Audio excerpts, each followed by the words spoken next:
Alright everyone, welcome back to another episode of Tyranny, and now we are going to go do something? If you remember, we picked up Ebb. I'm deciding to go with me, a ranged rogue kind of chick with Verse, and then 2 casters, 1 healer, 1 more damage dealer, and since Barrick doesn't like me, he can sit the hell there.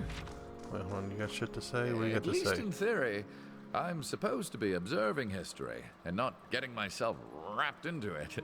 All the same, this is the thrill of a lifetime. Rarely does one stand so close to monumental moments in the making. For the moment, the Scarlet Chorus could be considered an ally. Let us hope the Archon of Secrets continues to find you entertaining enough to remain friends. The Disfavored, on the other hand, will be a certain threat.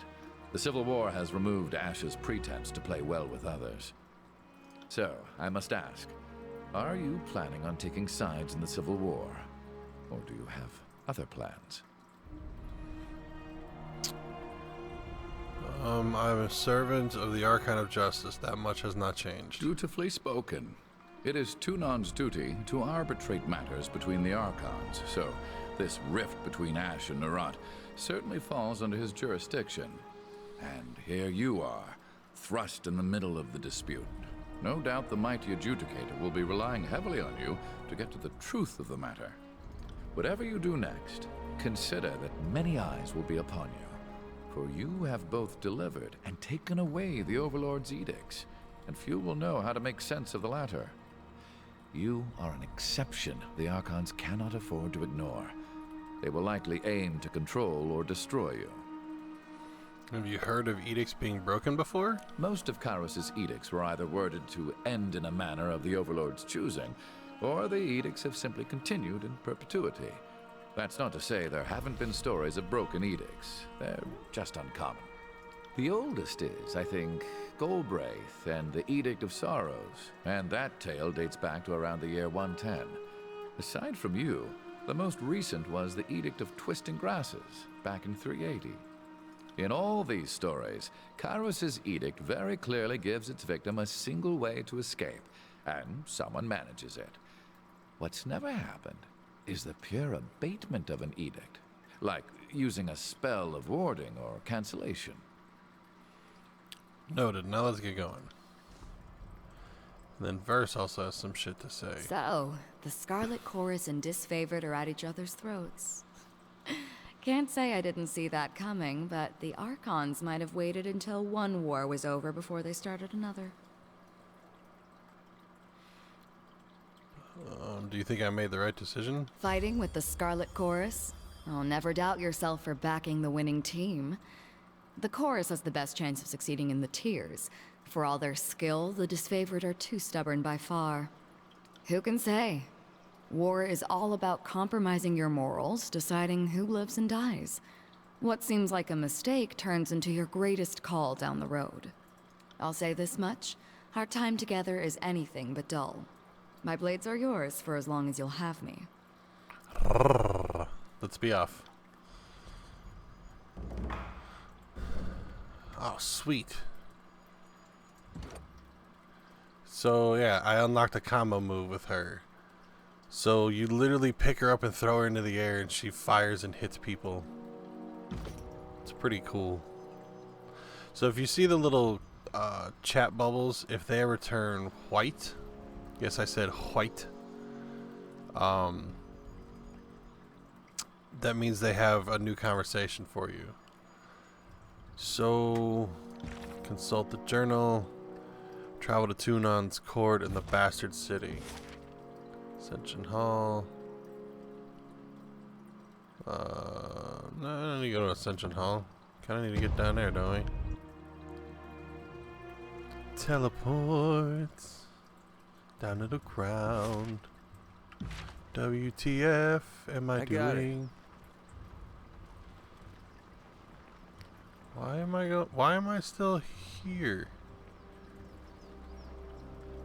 Wait, shit, was I supposed to teleport somewhere else? Damn it all to hell.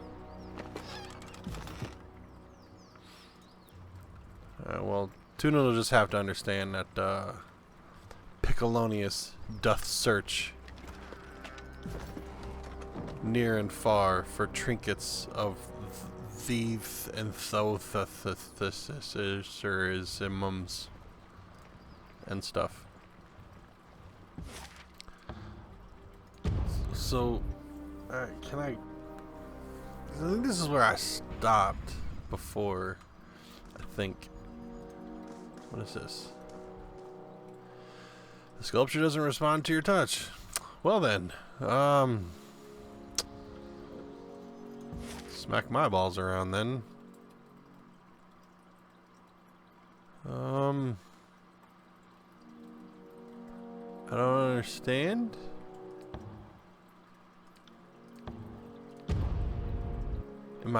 Did I not do something?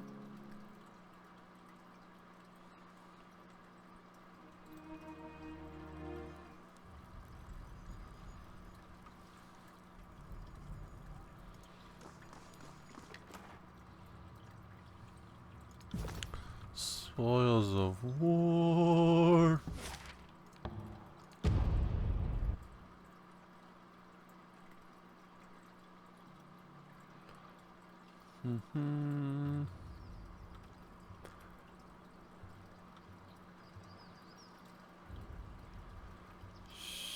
So I'm confused.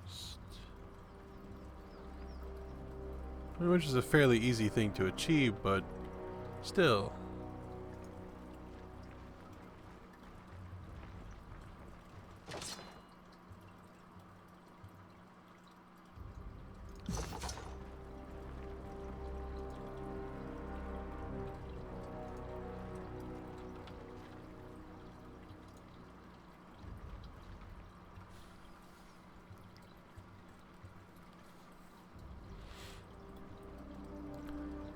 So I did the thing for the thing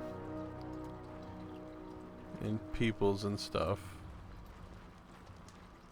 So WTF, mate? Sorry. Don't you say sorry. Don't you dare say sorry, you son of a bitch.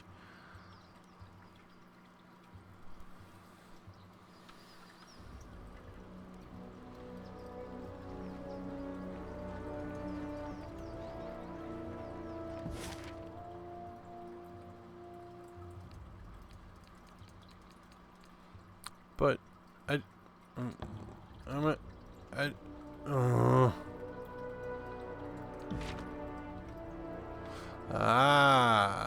Bastard City. Okay. Took me 2 days and 12 hours. Okay, my bad.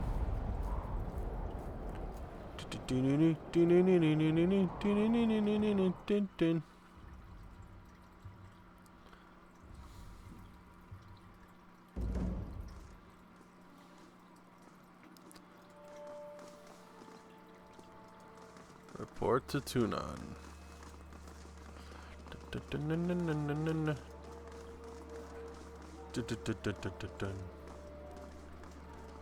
You call yourselves officers of Kairos' army, but your conduct falls short of my expectations. The court finds your accounts of Vendrien's well lacking, rife with misdirection and fallacy, fouled with baseless accusation. The shadows beneath Tunon's cloak darken and flare around him. Murmurs of unease erupt in the court. Your Honor, I have relayed the events as I experienced them. You can well imagine why my version conflicts with his. She makes a dismissive gesture to the Scarlet Chorus representative. On my honor and on the honor of the great general, I would sooner snap my sword than perjure myself before you, Archon.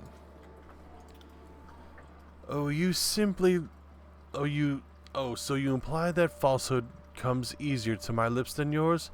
You're a fool if you believe the Archon of Justice won't see through your lies because of the disfavored think themselves better than an honest gang. Silence. The contradictions in your statements will be examined, and falsities threshed from truths. If we find you have perjured yourselves, Blood and Mark will see to your fate. Blood and Mark. Is Kairos' knife in the shadows, the unseen drop of poison that enforces the Overlord's will? He reports to Tunon, the adjudicator. serving in his capacity as the final word to those who hold Kairos' law in contempt.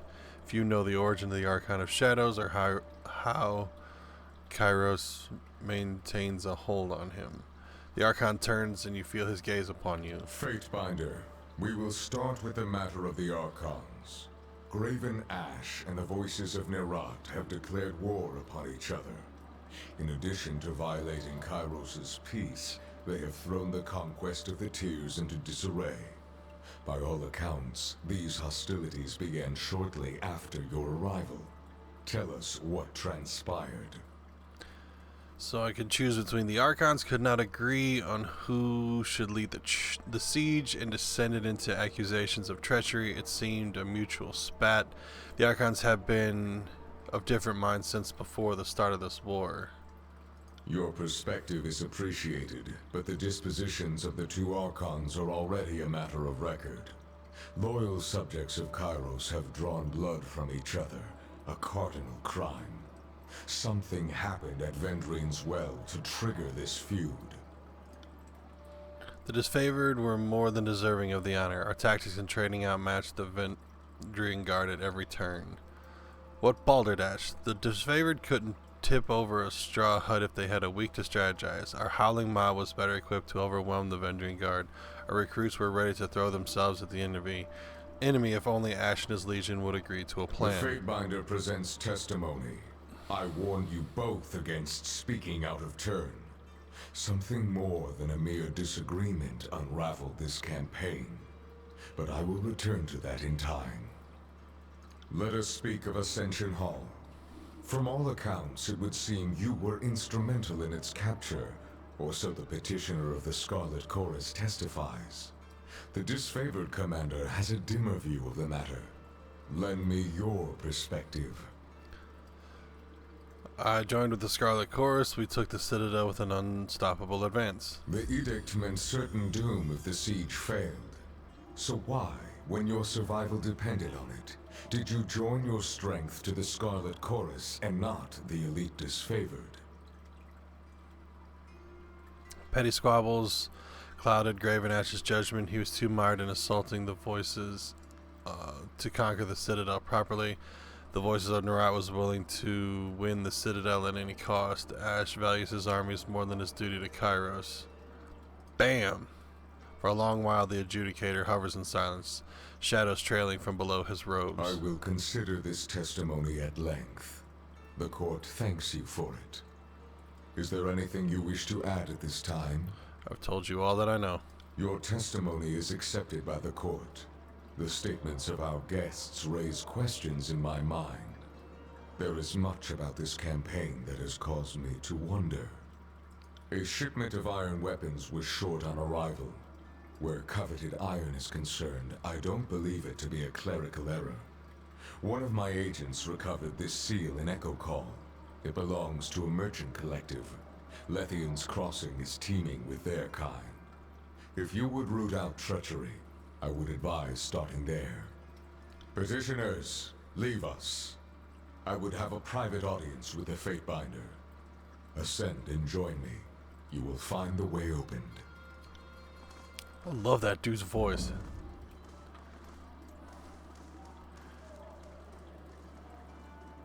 I love how I'm just getting random weapon skills going up. Like my boy Lantry here was just like, oh, yep, I'm better at throwing shit. How are you better at throwing shit?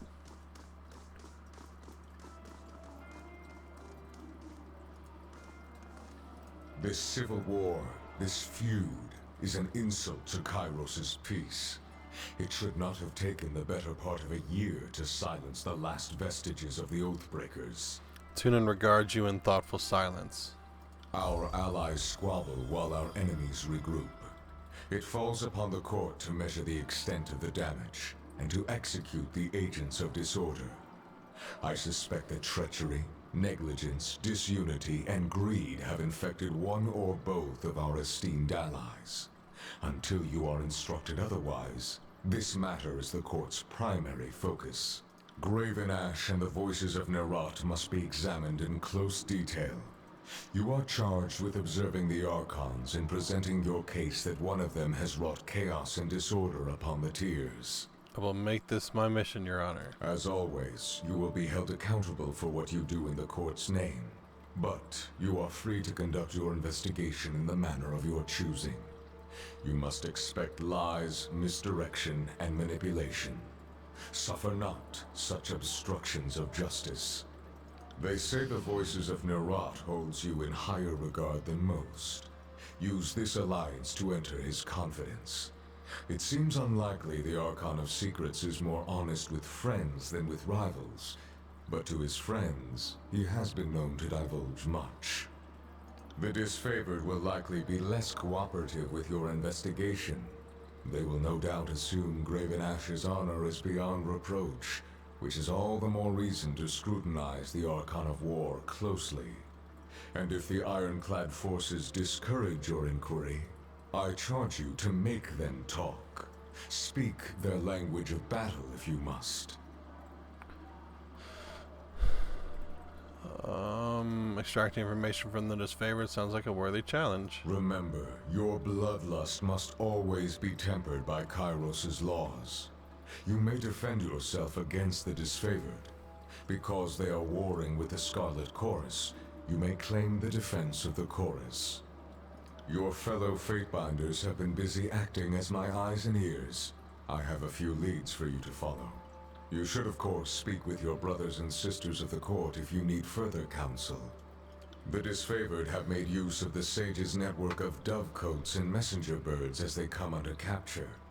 I've heard multiple claims of strategic communications gone missing. The Sages are broken, their citadel in flames, but they were not slaughtered to the last. Some of their numbers still congregate around the smoking husk of their burning library. If they have been reading Disfavored communications, learn what they learned, then execute them. Damn. The Oathbreakers were reported to be using iron armaments, more than they might acquire from looting what few Disfavored they killed. Any iron in the Tiers not rusted through was made by forge-bound hands in Lethian's Crossing. Between craftsman and quartermaster, someone let iron fall into enemy hands. Investigate this matter and bring the thieves to justice. There is a final matter to discuss. A sensitive topic. Though it seems impossible to gauge from his expression, Tunon seems more wary than usual. What concerns the court, Your Honor? In spite of the many shortcomings at Vendrien's well, you managed to make a name for yourself. You proclaimed an Edict of Kairos, resolved its demanding conditions, and ascended the mountain spire. Any one of these feats would be worthy of recognition by the highest authority. You managed to accomplish 3. Tunon hovers in observance, awaiting a response. I was only doing my job, Your Honor. Your sense of obligation to your role is admirable, but modesty will not recommend you to the task ahead. Whether by design or by accident, you have captured the attention of Kairos' army and the local Tiersmen alike. This is no small opportunity, and the court charges you with exploiting your new standing to its fullest potential. You have a title in our hierarchy. However, it's a little-known secret that one's standing in the world is determined by their infamy, their deeds, and how they come to be known. Mind this notion as you bring justice to this lawless frontier. There may come a time when your deeds speak for you louder than any title. Whatever you did to capture the attention of the masses at Vendrien's well, I would encourage you to do so again. Understood. I will be known as a champion of justice. Good. It falls to us to set a new standard for these southern barbarians. You are dismissed. Should the court have need of your presence, you will receive word. Go forth and do my bidding, and bring glory and honor to the Tiers in Kairos' name. Tunon raps his gavel against the floor, a singular note resounding throughout the hall, which happened as he said, "You." Look, better at athletics just from standing there.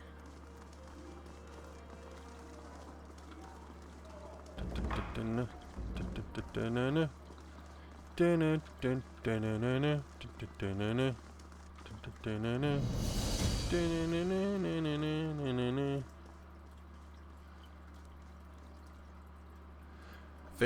Rogalis. Feybinder, you return. Rogalis looks you up and down with an inscrutable expression.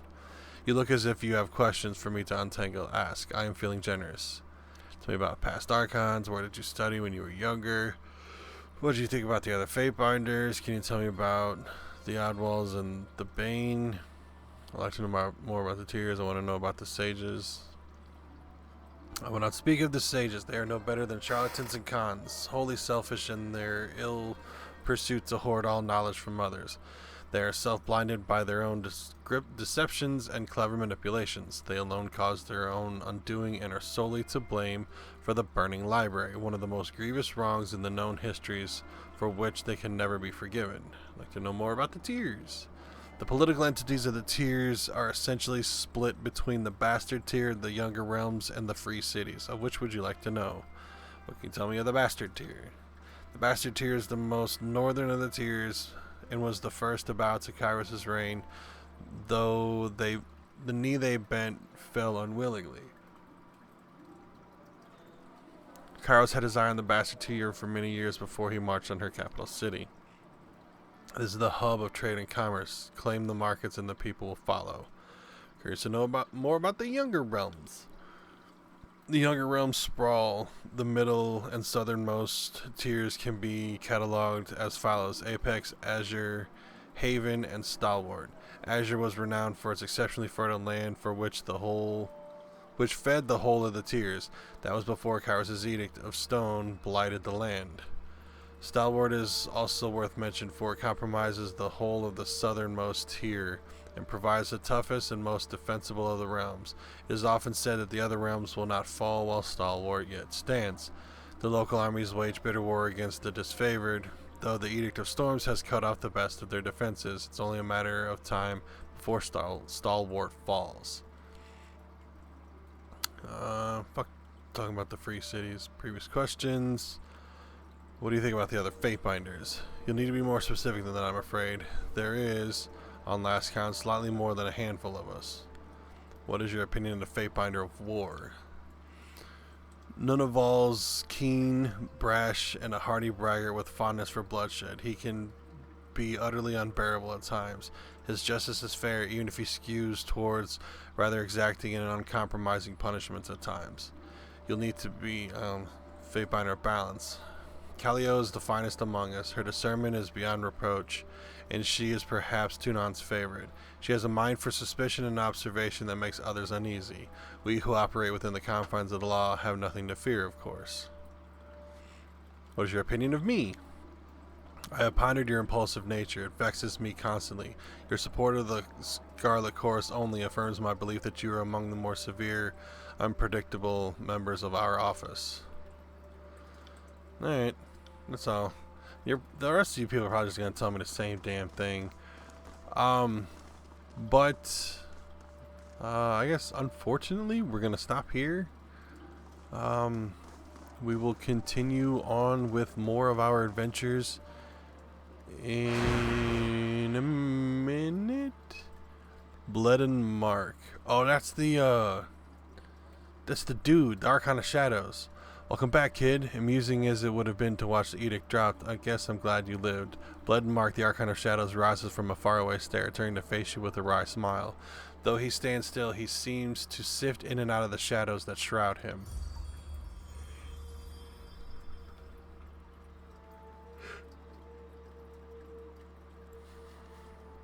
Sided with the Scarlet Chorus, huh? You like secrets and trickery. The Archon gives you a long stare, punctuated at the end with a short sneer. I don't need morals to win a war. Time was of the essence, but Ash was slow to act. I sided with the Archon that can ensure my survival. What's it to you, Archon of the elderly? Time was of the essence. Gained favor with Tunon and gained favor with Blood and Mark. It's not surprising that he'd be cautious. Ash's Legion has warred without reinforcements for years. Unlike the Voices, when his soldiers die, his armor dwindles. I imagine you're up to me with the Voices for, well, whatever it is he has in mind. But first, you and I need to have a little chat. I'm listening. Everyone's keeping an eye on you because you did something no one has done before. Got a guess as to what that might be?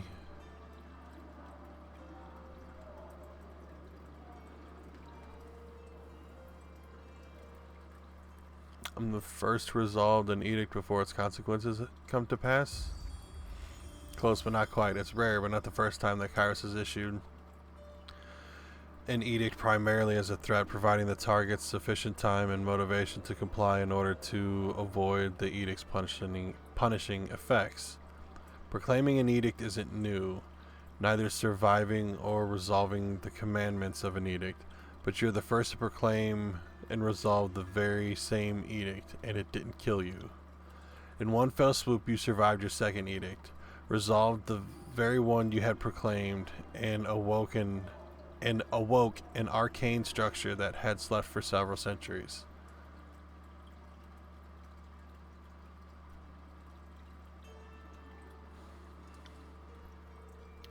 I don't care what you do with the information, but you should know the danger you're in now that you've put yourself on the map.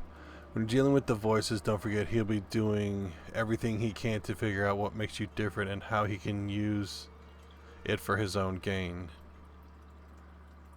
Thanks for the advice. The Archon of Shadow shrugs to you in farewell, but his golden eyes are alight with interest as he watches you. Can I talk to him again? I was kind of hoping he would have just like poofed out.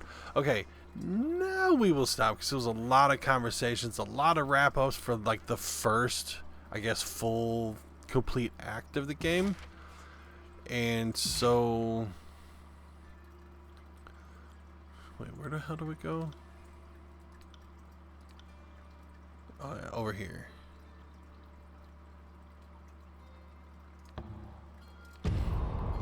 So, yeah, I'm going to stop here on our journey to Cacophony, which I love that word. And yeah, thanks you guys for stopping by. Be sure to hit that thumbs up if you like what you see. Any comments or anything you want to spatter out below in the comment sections, please do so. And as always, make sure you subscribe and share so that your friends can come and join in our wonderful times that we share here on YouTube. And until I see you in one of those, I'm Pickle, and I'm out of here.